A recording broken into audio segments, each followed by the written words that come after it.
It's Monday, March 24th. I'm Matt Harmon. Welcome to the Yahoo Fantasy Forecast, and it is a hell of a day to talk ball. And join me to do just that for another year back on Mock Draft Monday. It is ESPN's Field Yates. Field, what's going on, buddy? Not too much. By the way, I cannot be held liable for anything that I say that takes place between now when we're having this conversation and when it drops. So if for some reason this information seems weird or antiquated, I'm going to go ahead and blame Adam Schefter, who's probably breaking the news that would influence our draft thoughts. But it's great to be on with you again and honored to be back on the show. I appreciate you doing my job as the host of the show to give the necessary disclaimer that obviously we have pre-taped this. So again, you're making my life easier already, Field. That's what I'm here for. As I mentioned, you were on the show last year. Before we get into your picks, well, just let me table set here real quick. Remind everybody, the new folks, all the field heads who have come over to watch him on the Yahoo Fantasy Forecast here. What we do on Mock Draft Monday, we know the deal with mock drafts. People love them. People that do them sometimes hate them, but they are a necessary part of draft season. And I mean, it just, listen, people love the mock draft. So instead of going pick by pick through your mock draft, 12.0 or whatever, I simply want to take some of the smartest people who are doing these mock drafts, pick their brains on maybe 5 of their favorite player to team fits from their most recent mock draft, because there's a few that stick with you that you absolutely love. So that's what we're going to dive into today. But before we do get into this one this year, Field, I do just want to recap your picks from last year when you were on the show. You had Amarius Mims to the 49ers, Darius Robinson to the Lions, Nate Wiggins to the Eagles, Dallas Turner to the Falcons, and the one that you nailed was Marvin Harrison Jr. to the Arizona Cardinals. So I got to just quick level set here because I think it's a really fascinating conversation. What was your view of Harrison's rookie year and kind of some of the ups and downs of it? Yeah, so by the way, that would be like me hitting a free throw, right? Like a relatively easy thing to do in life because we knew the first 3 quarterbacks. A hit is a hit. Doesn't matter. That's fair, but the first picks last year were, of course, going to be the 3 quarterbacks, and so I felt like, if the Cardinals stood pat at 4, they were bound to take Marvin Harrison Jr. It was frustrating, obviously. I think you and I, who view this stuff most specifically through the fantasy lens, can agree on that. I saw a quote from Jonathan Gannon at the Combine. I believe it was with a local Arizona outlet, how he was talking about, hey, the guy had 8 touchdowns. That's a lot of touchdowns. That can be true. It can still also be a frustrating season for a kid who has so much talent, clearly. And it won't surprise any of us if Marvin Harrison Jr. is, atop the wide receiver totem pole, or at least close to it in the next 2, 3, 4 years.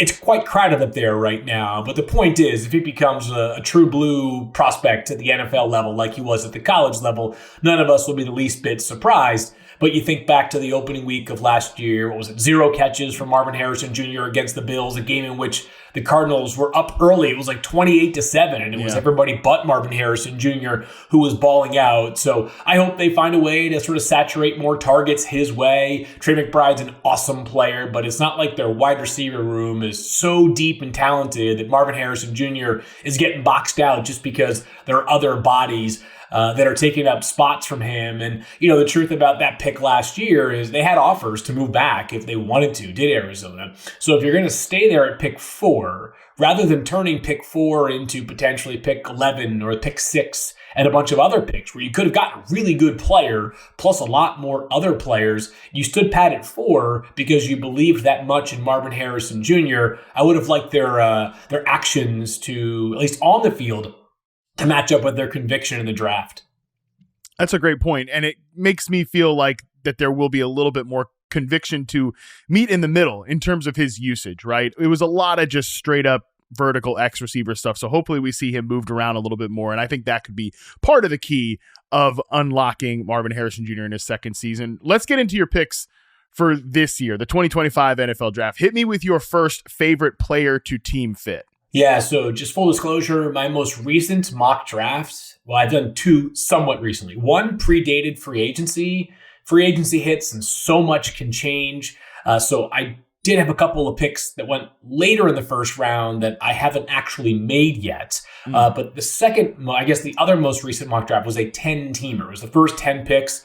Actually, interestingly enough, the intent of the piece was I was going to launch Monday of free agency, a top 10 mini mock draft. And then every time a move took place that consequentially impacted the top 10, I would go in there and update the top 10 mock draft. And then, at least through my eyes, nothing really happened in week one that was going to shake up what I had from the initial mock draft, right? At that, I didn't have the Jets taking a quarterback or something like that, where once they signed Justin Fields, that's off the table. The Raiders didn't sign a running back, at the top of the board. Neither the Giants nor the Browns, or even the Titans for that matter, added a quarterback. So the bottom line is that it was a relatively boring week in the first portion of free agency relative to the top 10 picks. Big time filibuster there to get to my first favorite fit. And perhaps it's low-hanging fruit, but I bring it up because I think there is at least a realistic chance this takes place, which is the Patriots and Travis Hunter at pick number 4 overall.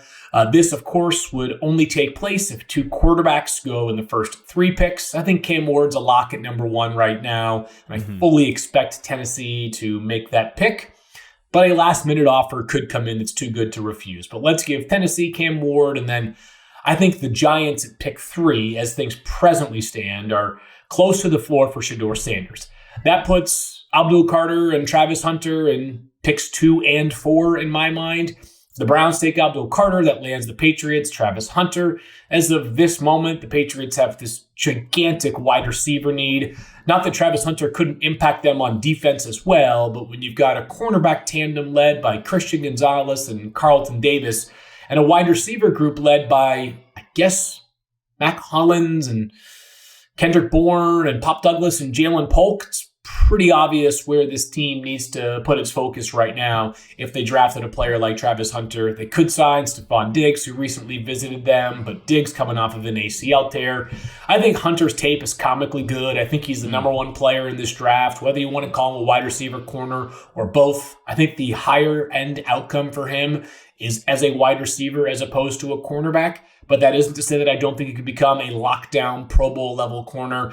So I give the Patriots Travis Hunter with the idea in mind that not only is he the 4th pick, but he is the best player on their offense along with Drake May. Field, buddy, you're speaking my language with this one. I've been saying on the show all throughout this week that we need to all be wish casting Travis Hunter to the New England Patriots to mostly play wide receiver. And look, I think the idea of him being a two-way player, and I actually listened to an interview that the NFL Network guys did with Coach Prime, and he's basically saying, like, just because other guys haven't done it before doesn't mean my guy can't do it. Which of course that's what he's going to say about his player. And I mean, I think you got to give him a shot because he is so good at corner. And I actually think New England's a really good fit for him as a cornerback too, because you have 2 guys like that are potential lockdown guys on the perimeter. Christian Gonzalez in the prime of his career. Carlton Davis, maybe not as much in the prime of his career, but still was a plus starter for the Lions last year. You could sprinkle him in effectively on defense, but it's really the appeal of him as that wideout in New England that just makes this such a high upside selection. I love Hunter's game as a receiver. I love the way you described it, like comically good. I think he compares a lot to prime Odell Beckham, really, to me, both as a separator, a guy that can win at the catch point. And, there's a couple of plays in, especially against BYU, like late in the season, he just gets an inbreaker and houses it. And that is very reminiscent of Odell in his prime years with the Giants. So it's interesting that we just talked about Marvin Harrison. We're talking about Travis Hunter, who I think Hunter is in this class, if he's just a wide receiver, easily to me Field is the number 1 receiver in the class. And I feel pretty convicted. Yeah. I'm glad you said that too, because some people don't agree with that, but I do think there's a gap between him and everybody else. If we were to stack, I know this is weird because he's such a unique player, but if we were to stack Hunter with the 3 guys that went in the top 10 last year, Harrison, Malik Neighbors, Rome Odunze, where do you think he slots? And I may be asking you this because this is an exercise I do every year, and I'm trying to work through this myself. Yeah, so last year, just for some perspective, I had Harrison and Malik Neighbors 3rd and 4th overall on my big board with Rome Odunze 6th. So you had 3 of the top 6 prospects in a loaded draft were wide receivers. It's interesting. As humans, no matter what you say, it's hard not to incorporate a little bit of bias based off what we saw this year. Everybody feels like they liked Malik Neighbors more last year than they actually liked Malik Neighbors at the time because he had this unbelievable season, right? I remember last year getting, and there were a lot of us that I think started to make this point, but early in the draft process, myself and Mel on our show started to sort of say, like, is it that crazy to think that Malik Neighbors could go ahead of Marvin Harrison Jr.? And we agreed at the time it wasn't. There were plenty of NFL evaluators that thought this was at least neck and neck. But I would put Travis Hunter in that same category as those 2 players. The difference between he and Rome Odunze, and not that Rome was a bad athlete by any stretch, right? Rome ran like a 4.44 or 4.46 at the combine at 6'2" and 216 pounds or something. But Travis Hunter is just a special athlete. And I've got my big board that I'm working on right now, 380 some guys. And, right now, and this could be a phase that I work away from, but, just thinking about the league at large right now, I tend to defer to athletes, right? And Travis Hunter is just such an exceptional one, such a slippery run after catch player, as you alluded to, but just has really rare body control that you see on both sides of the ball. So I think he would have been kind of in that same category if you only made him a wide receiver, which is also a hard thing to separate from your brain, is the idea that you're only evaluating him at a spot that he might not even play full-time. Might not. He could well, but he also might not play full-time wide receiver at the NFL level.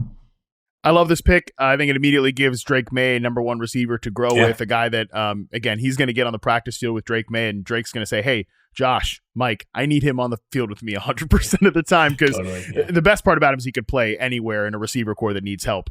Everywhere. Yeah. The Patriots, last thing on this is, and we'll move to the second pick, is this is something that applies to this selection, but just in general is an important thing to remember is, one of the hard things in the NFL is when you've got guys punching above their weight role-wise, right? And that's been one of the things the Patriots have really struggled with, is you've got guys who are being pressed into Kayshon Boutte is leading them in snaps last year. And it's like, he's like an ideal fourth receiver, maybe. I don't know, but definitely. He was on the roster bubbles at times in training camp. Like Tyquan Thornton, who was cut in season, was the starting X receiver over him. Right. So they need to get guys slotted appropriately, and Travis Hunter would push him a lot closer to that.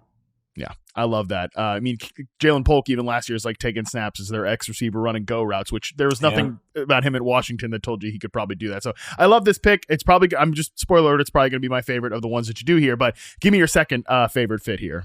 I'm going to stay in the AFC East. I'm going to go just 3 spots down the board and go to the Jets. And Armand Membou, offensive tackle from Missouri, who was a college right tackle, finished up his last season at just 20 years old, by the way. This kid's super young. Wow. There are a handful of guys that will go early in the, let's call it the first 20 or so selections. They're Michael Williams, Armand Membou, very, very young, Colston Loveland.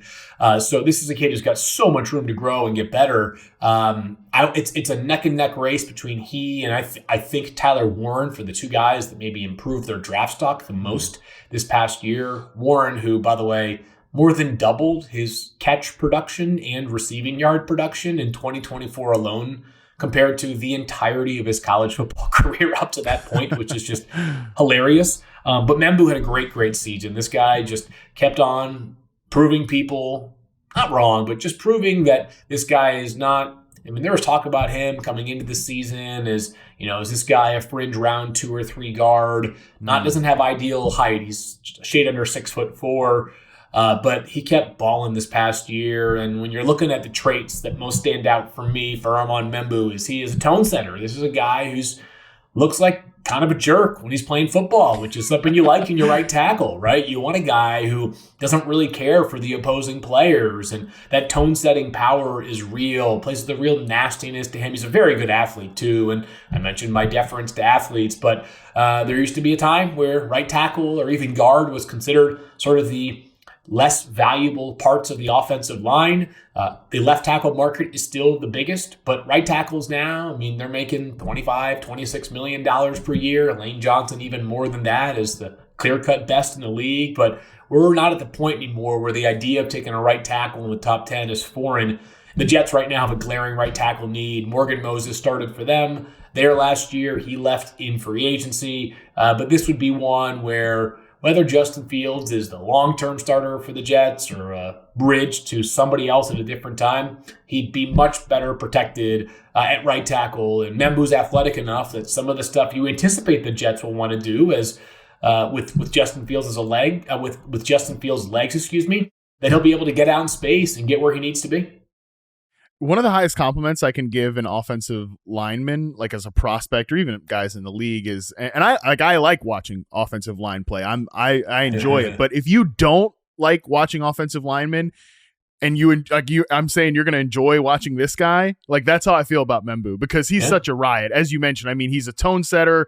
He's aggressive. He's got nastiness to him, but he's also got the movement skills out in space that I think could be a guy that really is weaponized. And obviously we don't really know who Tanner Engstrand is as the play caller there in New York, but he does come from Detroit. Of course, they did a lot of very creative stuff with their right tackle, Penei Sewell. So I think this is a great fit from just that angle alone. And also Field, like, I look at the Jets depth chart right now. They signed Justin Fields, who, you know, it's probably not a coincidence that he ripped up Aaron Glenn as a rusher multiple times, like man coverage heavy defense. Like, yeah, I think I can envision a run heavy offense put together by a defensive minded head coach with Justin Fields. They signed Andrew Beck as a fullback. There's a lot of signals here that they want to run the piss out of the ball this year, and I think this pick obviously would be a huge part of that.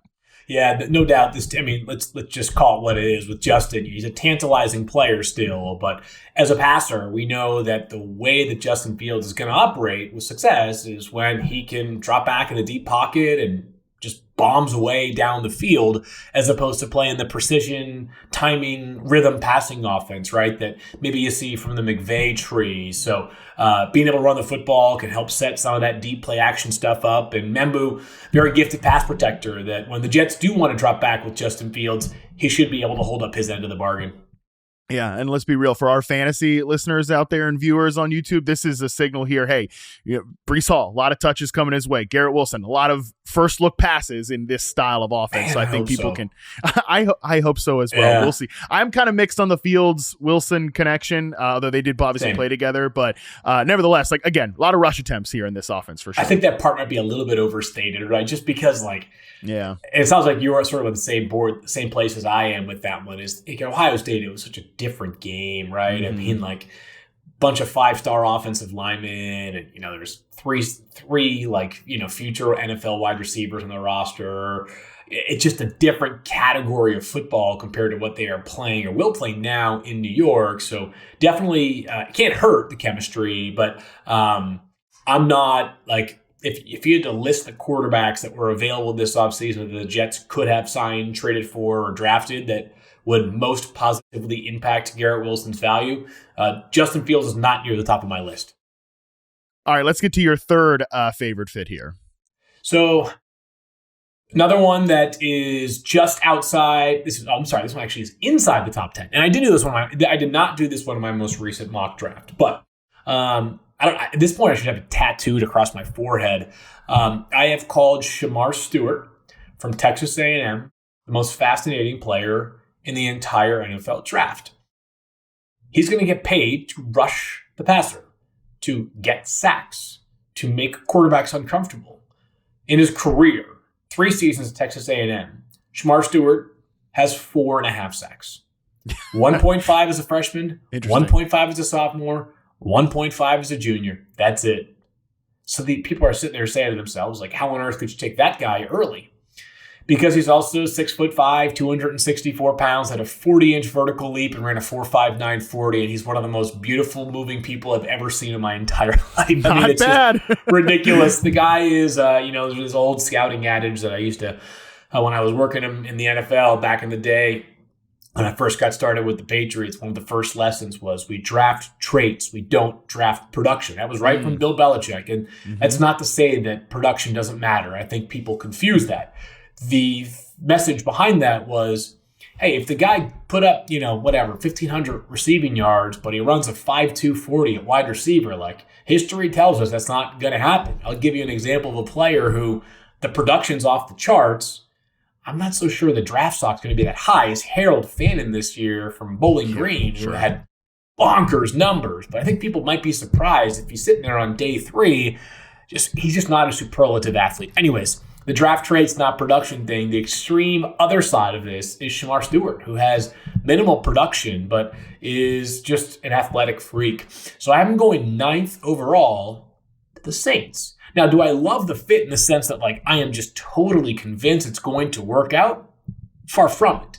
That being said, what I have consistently noted about the Shemar Stewart selection is it's going to have to be made by a GM who has some organizational cachet, right? I don't think if you are on the hot seat and you're fighting for your life and you got to win big this year to keep your job, and you can decide which GMs fit into that category, or you're a GM who's making his first ever pick, I don't think Shemar Stewart's the place you're going to turn, because this is a football decision, but let's not ignore the human element of it.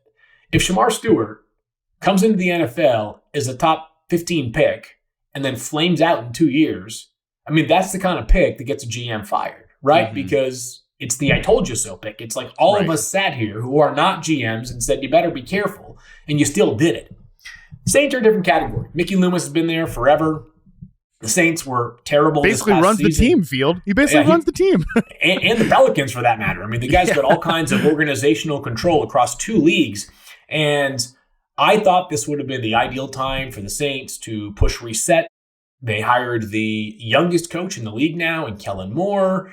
And I know that sometimes their cap situation gets slightly overblown, but it would have been a great time, in my opinion, to say, let's take a step back to take a step forward, because they feel like they're chasing the middle, which is, to me, the worst place to be in sports. They end up making some moves this offseason that were pretty aggressive, right? I mean, 3 years, $51 million for Chase Young, who played better last year, but he stayed healthy. But I'm just not so sure that's a player that I would have thought would command that contract coming off of that season. The Justin Reed signing from Kansas City. I mean, a lot of the stuff that they did. But even Brandon Cooks, 2 years, $13 million. Like, what's the goal here? The goal is not to be bad next year in New Orleans, which to me suggests that Mickey Loomis is on firm footing still, which is another way of saying he can afford to take a swing on a guy like Shemar Stewart. And oh, by the way, have the Saints taken swings on guys in recent years that play pass rusher? They sure have. Peyton Turner, 28th or 29th overall at Houston a few years ago. And then a couple of years prior to that, Marcus Davenport, who's now back with the Lions. But we know with Davenport, this was the player that if he put it all together, could be great. But if he doesn't, he'd be on whatever it is now, or his third or fourth team in like 6 years. So to me, it's kind of the perfect sweet spot where you can take a big swing and draft a player that, for all the cautionary reasons I've laid out, could be a problem. Like, if he hits his apex, like, it might be like, I don't even know what he might be. Like, the truth is that he might not be in like the second or third best player in the draft if he reaches his ceiling. Yeah, weird player, weird prospect to a weird team. Honestly, the Saints are a weird team. There's no question about that. And I love your point at the beginning about, traits versus production and things like that. I always come back to Jarvis Jones. Remember, he was ultra productive at Georgia in the SEC. And ultimately, he was not a successful NFL player because the athleticism wasn't there. And with pass rusher, you bet on athleticism. Shemar Stewart is dripping with athleticism. It might not work out, but I love the point about him going to the Saints here and the cachet that Mickey Loomis has. I bet there'll be Saints fans that would be pissed off. Truthfully, They probably will be, right? Because if I had to guess, and I can't say that I've played every Saints fan, but, just looking at the temperature on social media, it seems like Saints fans actually have the appetite right now to reset. Yeah. I think they're prepared to let's whatever it takes. Let's draft let's go to a premium position with a proven commodity, or even trade back to get more picks because we need a lot of players. Let's just do that. Will Campbell, left tackle or guard from Louisiana, keep in the state of Louisiana, right? This kid's played his high school ball, his college ball, do that. T-Mac, Tenero McMillan, you and I are fans of. That guy at a premium position. Not that Shemar Stewart doesn't play a premium position. It's just that the upside versus downside risk there is so different than the other players who I think could be available at number 9. Yeah. I mean, again, I think everybody's ready for the Saints. Everybody's ready for the Saints to reset, except the one person who gets to decide if they do or not, and that is Mickey Loomis. So I love this pick by Field here. We are going to take our first break. When we come back, we'll run through some more of Field's favorite fits right after this. All right, Field, we are back. Give me your 4th favorite fit from your most recent mock draft. Yeah, so this one's an interesting one. It's Jihaad Campbell, linebacker from Alabama, going to the Buccaneers. And the reason why I say interesting, he's a star. He's a stud player. To me, the number 1 linebacker in the draft, Carson Schlesinger from UCLA, the only other one that I think is in the conversation for the first 30 to 35 picks. But Jihaad Campbell is an alpha. He's on the field all the time. The added bonus is this kid has some real pass rushing juice as well. But his pass rushing juice is a combination of like some snaps, like not a ton, but some snaps as an edge rusher at Alabama, and then just great blitzing instincts, timing, and athleticism. I don't think there's a coordinator, I guess a coach, but a man who is also calling plays who likes to blitz more than Todd Bowles for Tampa. He'd have the ideal mentor in Levante David, who's back for yet another year, the ageless wonder, but that second linebacker spot's a real problem for Tampa. The interesting part is that we learned just a couple of days ago that Campbell had labrum surgery after the combine. After the combine. Yep. It's very rare for me to compare myself to an NFL player in a meaningful way, but I had labrum surgery on September 11th, so a little over almost 6.5 months ago from right now. Can I do math correctly? That sounds close enough. Yes. Close enough. Yeah, 6 months ago. And it's a real 4 to 6 month recovery process. And I don't even play professional football. Like I swing golf clubs as like the athletic. That's like the most I do other than like play basketball with my kids in a 1-foot hoop. So yeah, I just like that. There are teams that might just like, he might have just a touch of a slide, right? Because if you just sort of do the math, if he had surgery in February, even like the high end of when you're returning is the beginning of training camp. And I understand that some kids are more ready for the league than others, but every rookie has a growing period. And if you're not available at the beginning of training camp to go through some of that stuff, it can knock you back a little bit. So I haven't gotten a real pulse from talking to people, evaluators, and decision makers over the past few days about it. I haven't gotten a definitive, like, we don't think this matters or we do think this matters. But I've sort of earmarked that as something to watch as we get closer to the draft, how much, if at all, it impacts his draft stock. Well, a few things here. I will be transparent with the people out there that Field and I saw each other in Indianapolis at the NFL Scouting Combine at Harry and Izzy's. And I just went up to Field, because Field's my guy, and brought him in for like a big embrace here. And he's like, whoa, the shoulder. And I was like, I like completely forgot, that you had, so I mean, listen, I'll just be transparent here that, I hope people are more careful with Jihaad Campbell than I was with Field Yates. Let's just put it that way. Well, here's the problem is that me getting hit by you, for people that can't tell, when maybe if they're listening and not watching, is that you look kind of like Campbell right now. You are fantasy football's most jacked human being.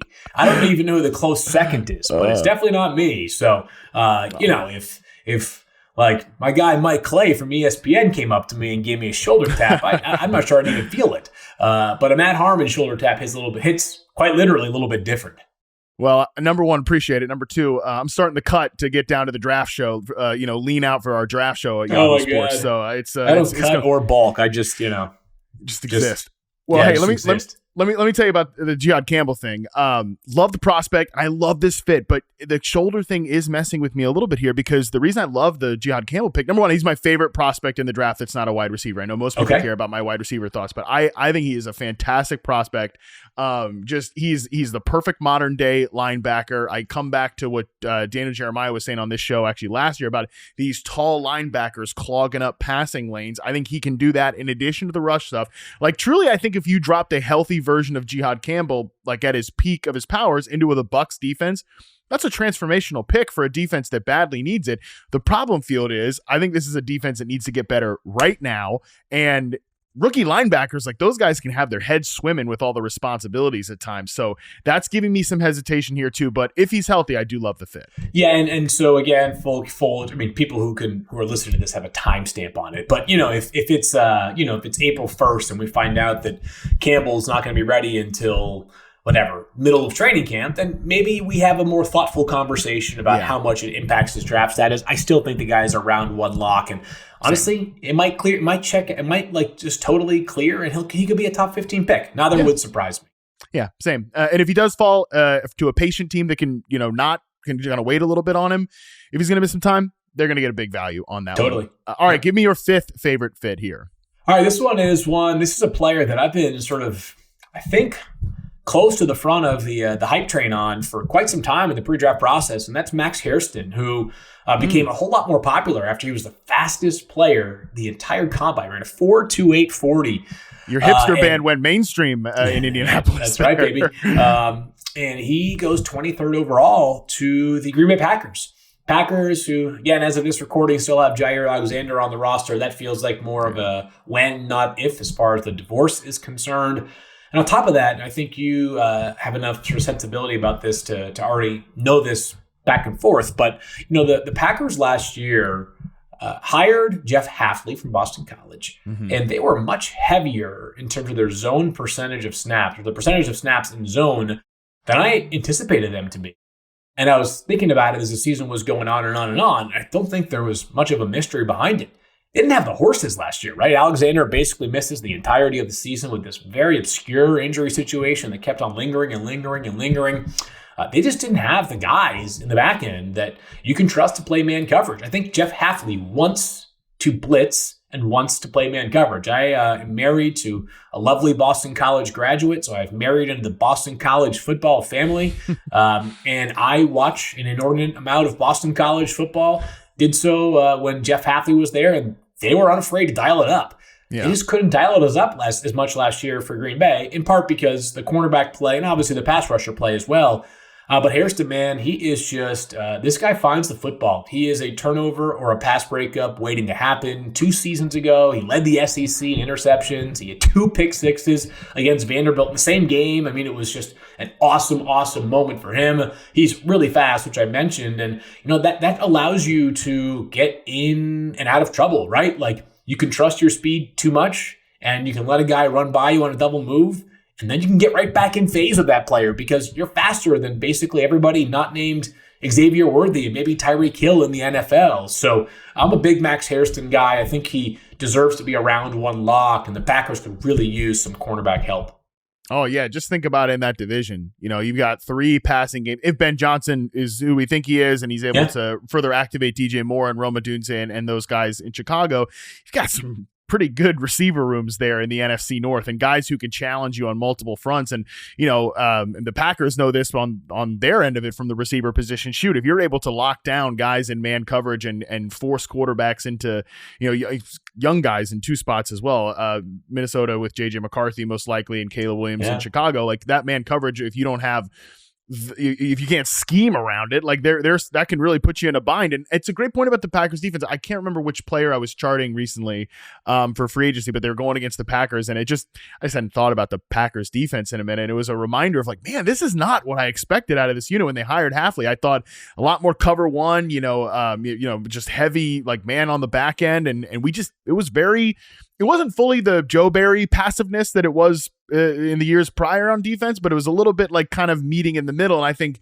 you're right that probably Hafley wants to tip the scales a little bit more aggressively. I think so. And my guy, Mike Clay, second Mike Clay reference on the show, had the Packers at 70.8% zone last year. 70.8, which was right at the top of the NFL leaderboard. So I think they got away from what Jeff Hafley wants to do, but I think that was it was not by design. That was by necessity. Yeah, I like this pick a lot. Again, another one.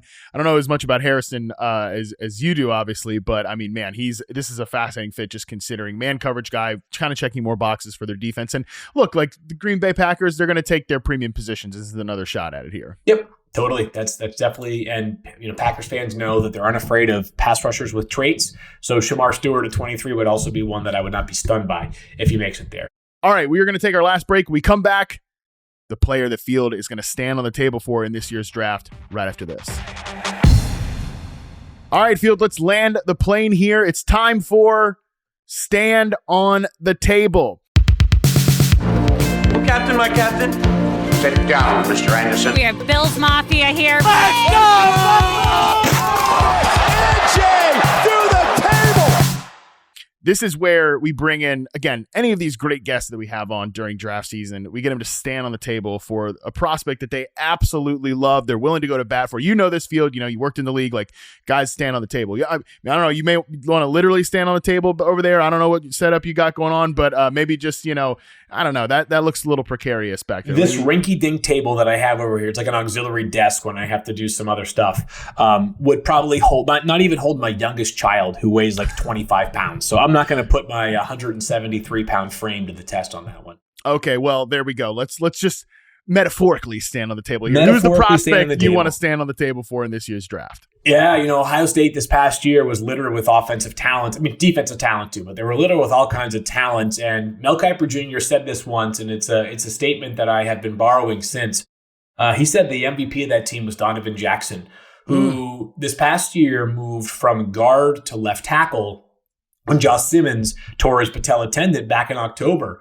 And it's not that Ohio State was totally bereft of talent, but the fact that they moved a guy, Donovan Jackson, who had been entrenched as their guard for several seasons and was all-American level good, to left tackle tells you just how desperate that spot was. That even Ohio State didn't have an option that could get them above the cut line.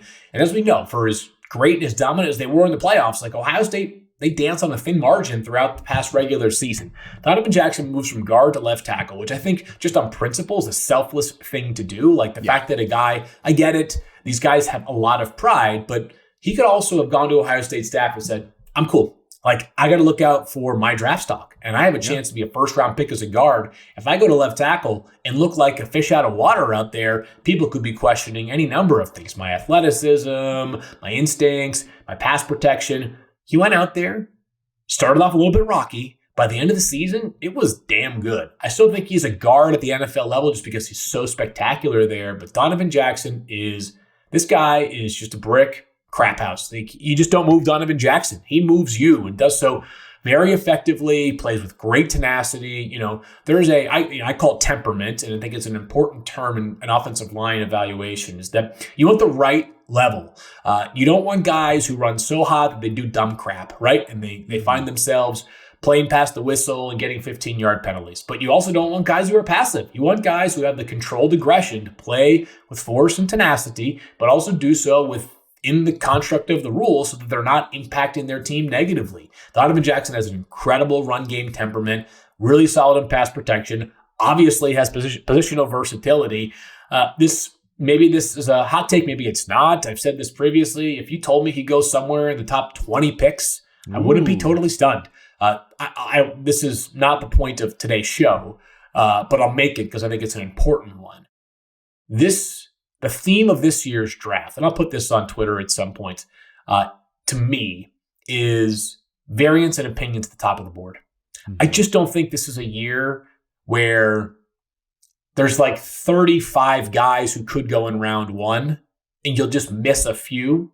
Like, I think there's like 45 guys who I can see going in round one, and I might go 20 for 32 in my final mock draft in terms of players that I have in round one versus those who go in round one, which is a different way of saying that, like, Donovan Jackson, if he went 18th, wouldn't surprise me. If he goes 28th, also wouldn't surprise me. Yeah, I mean, just to make the point about this show and Mock Draft Monday, like, we've had 3 now. It's been Hayden Winks, Trevor Sickman, and yourself. We have plenty more coming. And I don't think there's had a lot of like repeat guys in here in terms of like fits that people like. So I think it is going to be that type of draft. So like if you have conviction about a player, to bring it back to the C word, like let's get this guy. And I love your analysis on Donovan Jackson. I've just been watching a lot of Ohio State because I just finished up charting Emeka Egbuka, and it's hard not to like steal the eyes away to like the offensive line and the run game and everything. And he sustains blocks. Like that's what I really like about Jackson overall. So do you like, real quick, do you have any like kind of a scheme that you might like to see him in, a particular team or anything like that? Yes, I would say with the scheme front, like I kind of break it down into just 2 big categories right now for offensive linemen. There's obviously a lot of power schemes, guys who want to just ground and pound you. And then they're also like Baltimore Ravens want to just kick the crap out of you up front. And then you have a lot of teams that want to run that outside zone scheme, right? A lot of, the LA Rams, pretty much anybody in the Shanahan-McVay tree, right? I have found that there are guys who pretty clearly are one or the other, and then there are guys that are both. And that's part of the appeal of Donovan Jackson. I think you put him anywhere, honestly, truthfully. Like, there are other guys that are going in the first round, like Gray Zabel, I think, is an absolute stud. He's a zone scheme fit, North Dakota State.